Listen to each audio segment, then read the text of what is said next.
postoji Formula 1 i postoji VRC, a kada to smiksate dobijete RX svjetsko prvenstvo u Rally Crossu. I nema koga ne vozi. Čuli ste za Loeba, Grohoma i Solberga, pa upravo oni. I sad ću vas odvesti iza kulisa 5. utrke koja se vozila u Lyden Hillu u Engleskoj. Isto tako sam pitao publiku što više voli, strujne ili benzinske trkače automobile. Pitao sam i vozače, a susreli smo i direktora RX-a koji je by the way Hrvat i zavirili pod haubu auta od 1000 eura. Vežite se, poljećemo.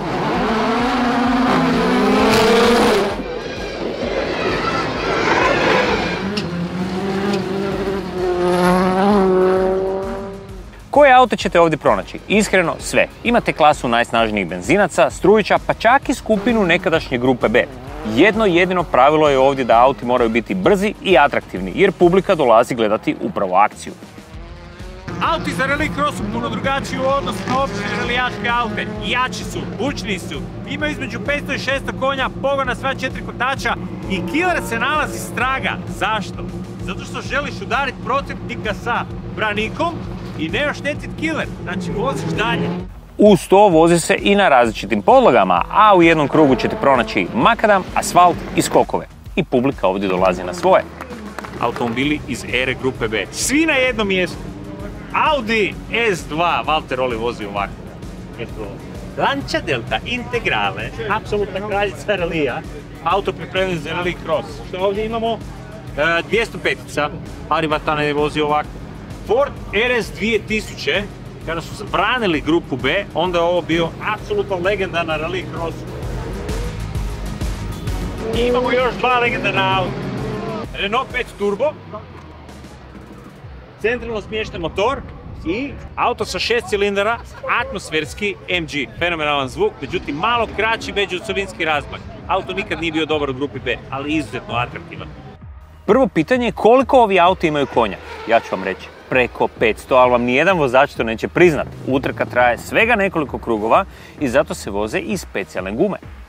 Gume su izuzetno mekane, one moraju trajati samo 4 kruga i moraju raditi od prvog kruga. Pogledaj ovo. Ko gumeni bomboni. Elektrifikacija je danas aktualna tema, ali nije zaobišla ni Rally Cross. Slušajte ovo.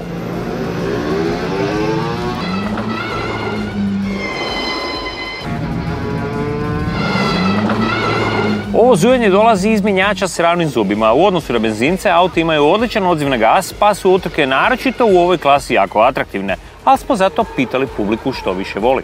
What do you think about these electric cars? I think the jury is out still, with me. Okay. I see the excitement when they start, but when you're looking and there's no build-up, as with the internal combustion engine. Petrol castle delay. Okay, and mother? Same. Okay, petrol family. Petrol or electric? Both. Difficult question. Yeah, petrol. Yeah. Okay. Yeah, it's the first time we've seen electric racing cars, so it's been quite an education. Okay, and what do you think about this car? Not as good as the petrol ones. Okay, why? Sound and the smell. And it's petrol. Petrol. Okay. And when was your first time when you attended Rally Cross? No, I'd just say that it is 40 years ago. Ok, vozači, odnosno vozačica Mikaela Kutulinski misli ipak malo drugačije. And gasoline or electric? Electric. Okay, do you miss the gear changing in electric cars?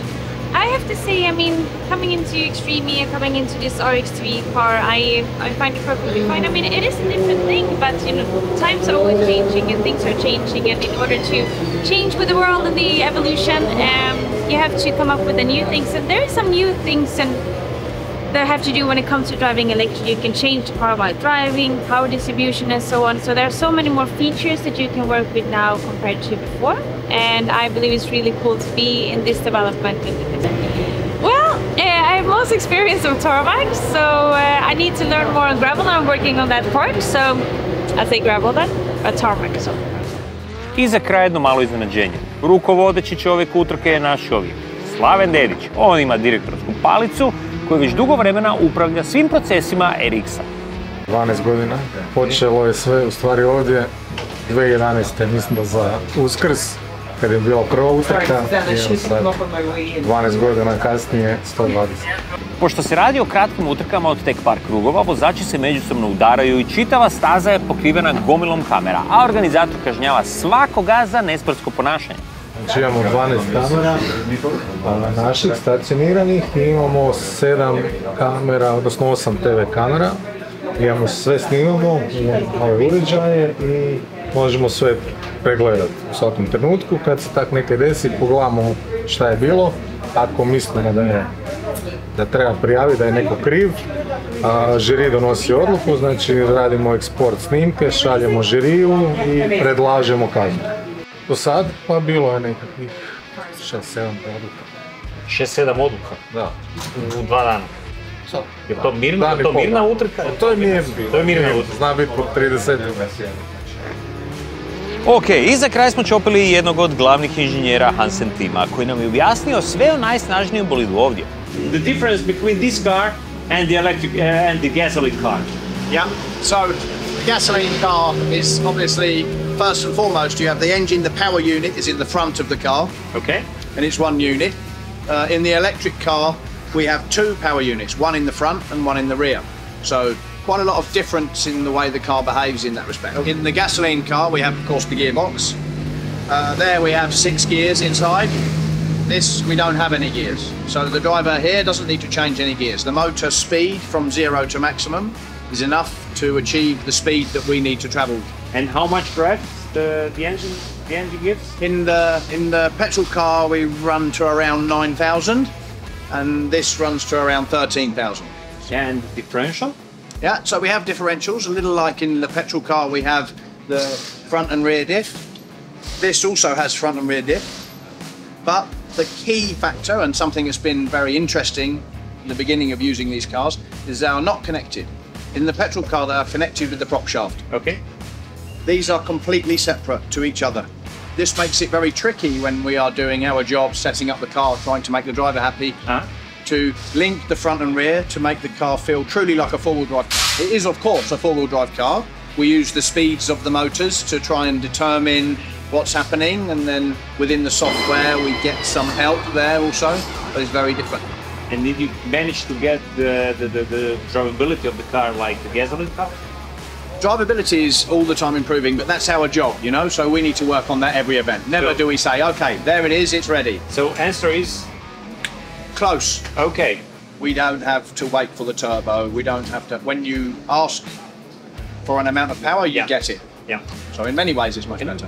Which car is faster? This one or the old one? Now this one is faster. After all the work the teams have done and for development and learning also, because it's new to most of us, now we are on the pace with this car. This is technology moving with the times, so probably this one is more expensive. But, you know, things in life don't get cheaper. When you want to improve and you want to move with the time and the way the world is going, it doesn't become cheaper. Yeah, especially right now in the beginning, it's very expensive. Exactly, exactly. Rally Cross je disciplina koja puno obećaje, uzbudljivija od Formule 1 i lakše za pratiti od VRC-a. U Lyden Hillu sam dobio veliku želju probati se i u ovoj disciplini, pa ko zna, možda me jednom vidite i u ovim bolidima.